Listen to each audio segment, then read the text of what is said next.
I'm Dr. Linda Horton, and this is the Helpful Homeschooler.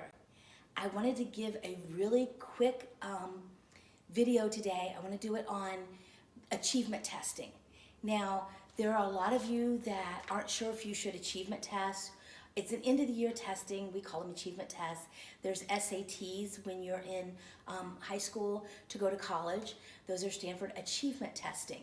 And most schools do some kind of achievement testing at the end of every year. Florida, they call it the FCAT. They have different names, different places. But for us, I always I'd had my kids do it, my grandkids do it, an achievement test at the end of the year.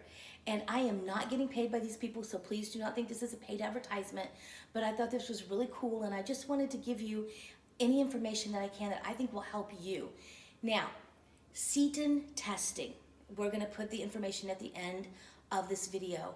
They have an online achievement test. You go in, you sign up for it, you pay for it, and they will do just an online test for your child. It doesn't have to be specially administered. You can do it at home, of course. And what this does for you is it, number one, gets the children into that testing mode as they go on. They're going to have more and more tests. But number two, it tells you where they're at academically with the rest of the United States. And this is why this is important.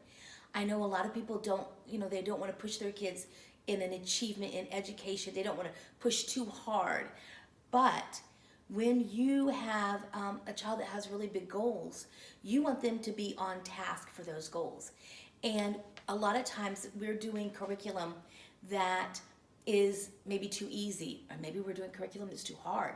Maybe we're doing a curriculum that isn't relevant to what they'll be studying in the next couple of years.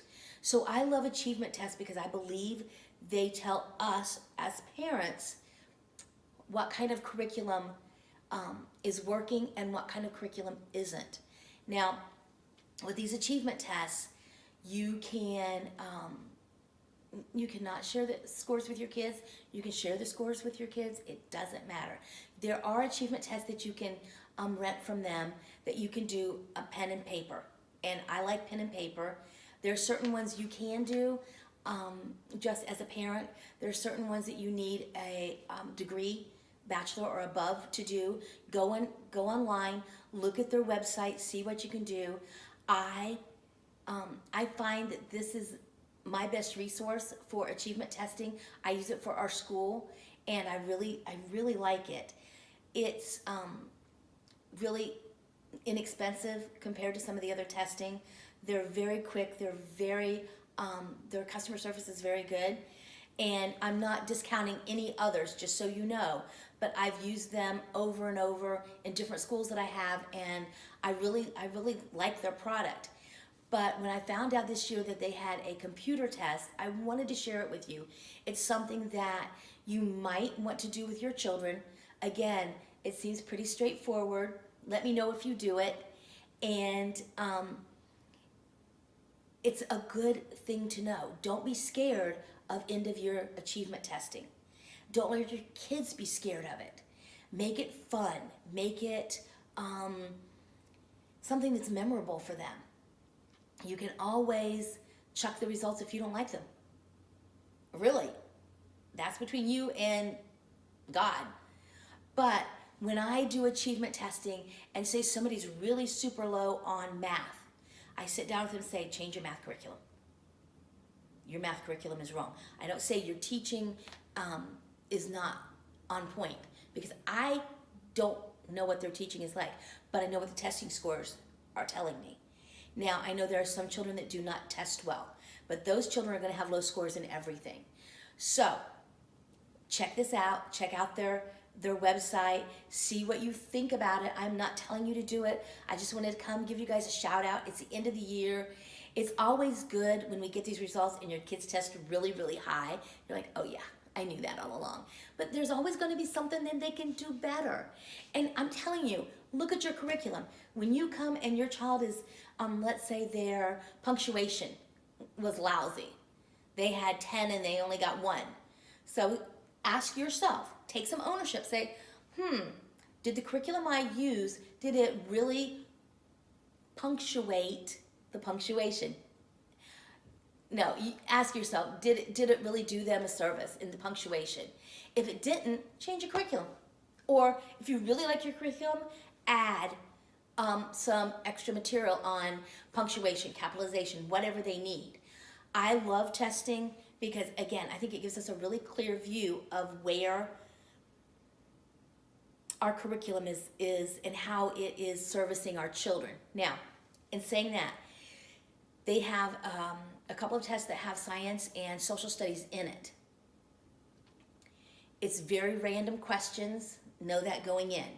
If you want to just do the math and language art part, I think that's probably just as well.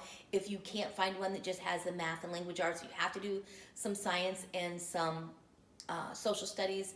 You can do it. Don't hang your hat on it because they're very random questions. So I don't usually look at that part of it. I look at the language arts part and the math because I know that's the core subjects. Because we all teach different history. We don't do social studies. We do history. And so when it comes to social studies, I'm already going, we don't teach it. So I'll let them do it, but I'm not going to be upset about it. Science is it should be very clear cut, but there's some things that they're not going to know. There's things you don't know about science that I don't know about science, and it's okay.